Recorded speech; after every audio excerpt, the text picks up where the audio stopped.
Hi అండి. ఈరోజు పచ్చి కొబ్బరితో రవ్వ లడ్డు చేసేసుకుందాం. దీనికోసం కొబ్బరిని ఇలా సన్నగా ముక్కలుగా కట్ చేసి అందులో ఒక 7-8 యాలకులు వేసేసి మెత్తగా గ్రైండ్ చేసేసుకుందామండి. చూడండి, దీనికోసం నేను బొంబాయి రవ్వ ప్యాకెట్ తీసుకొచ్చాను. ఇందులో వేయటానికి బెల్లము, పంచదార 2 వేస్తున్నానండి. ఇవి కూడా రెడీగా పెట్టేసుకున్నాను.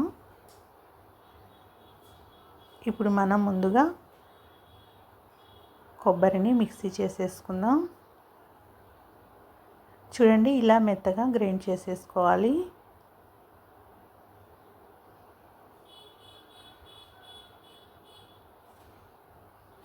ఇప్పుడు మనం స్టవ్ మీద బాణీ పెట్టేసి అందులో కొంచెం అంతా నెయ్యి వేసేసి బొంబాయి రవ్వ వేసి సన్నని మంట మీద వేగనివ్వాలి. స్టవ్ లో ఫ్లేమ్లో పెట్టేసి రవ్వని వేయించాలండి. మధ్య మధ్యలో కొంచెం నెయ్యి కూడా వేసుకుంటూ వేయించామంటే ఎంతో మంచి స్మెల్తో చాలా బాగుంటుంది.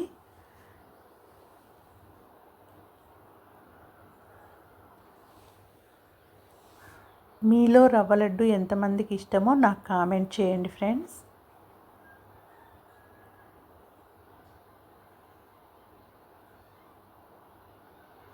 నాకైతే రవ్వ లడ్డు అంటే చాలా ఇష్టం.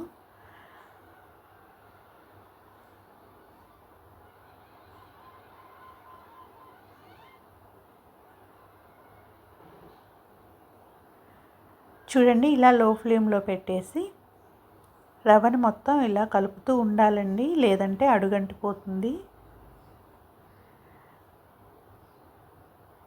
రవ్వ వేగిపోయిన తర్వాత ఇందులో మనం పచ్చి కొబ్బరిని మిక్సీ పట్టుకున్నాం కదా, ఆ మిశ్రమాన్ని కూడా వేసి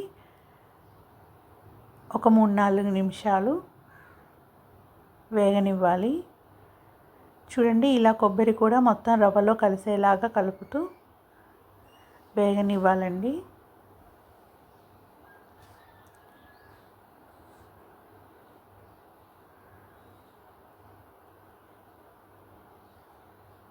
చూడండి, ఇప్పుడు స్టవ్ కట్టేసుకొని పక్కన పెట్టేసుకుందాం. చూడండి, చక్కగా రవ్వ కొబ్బరి కూడా చక్కగా వేగిపోయాయి.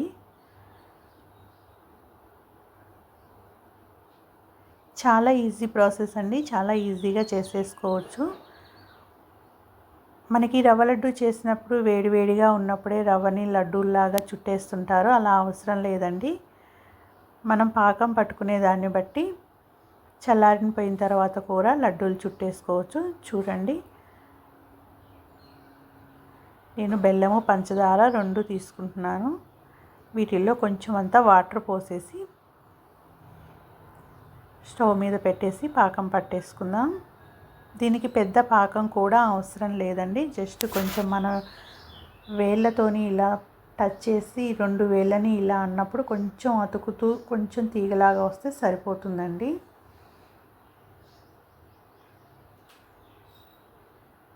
మనం వేయించుకున్న రవ్వ కొబ్బరిని ఒక బౌల్లోకి తీసుకొని చల్లారనివ్వండి.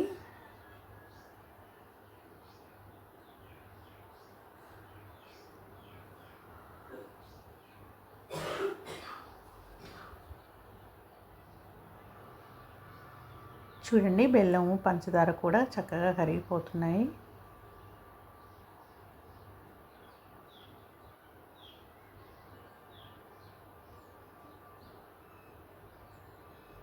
మీరు కొత్తగా నా ఛానల్ని చూస్తున్న వారైతే సబ్స్క్రైబ్ చేసుకోండి ఫ్రెండ్స్. షేర్ చేయండి, లైక్ చేయండి, కామెంట్ చేయండి. చూడండి, ఇప్పుడు పాకం ఎలా రావాలో చూపిస్తాను. చూడండి, మనం వేలుతో అన్నప్పుడు ఇలా కొంచెం జిగటగా అతుక్కుంటే సరిపోతుందండి. ఇప్పుడు ఇందులో బొంబాయి రవ్వ కొబ్బరిని వేసేసుకుందాం. వేసేసుకొని మొత్తం కలిసేలాగా కలుపుకోవాలండి.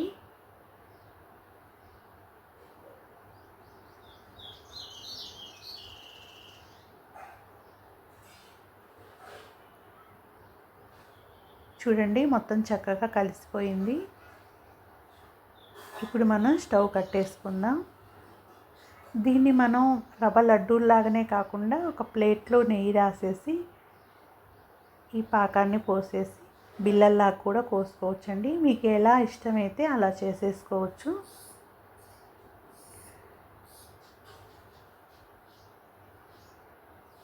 ఇందులో నేను కొబ్బరిలో వేసిందే కాకుండా మరి కొంచెం యాలకుల పొడి కూడా వేస్తున్నానండి. చూడండి, ఇప్పుడు ఈ మిశ్రమాన్ని ఒక ప్లేట్లోకి తీసుకొని చల్లారనిస్తున్నాను. ఇదంతా చక్కగా చల్లారిపోయిన తర్వాత మనం లడ్డూలుగా చేసేసుకుందాం.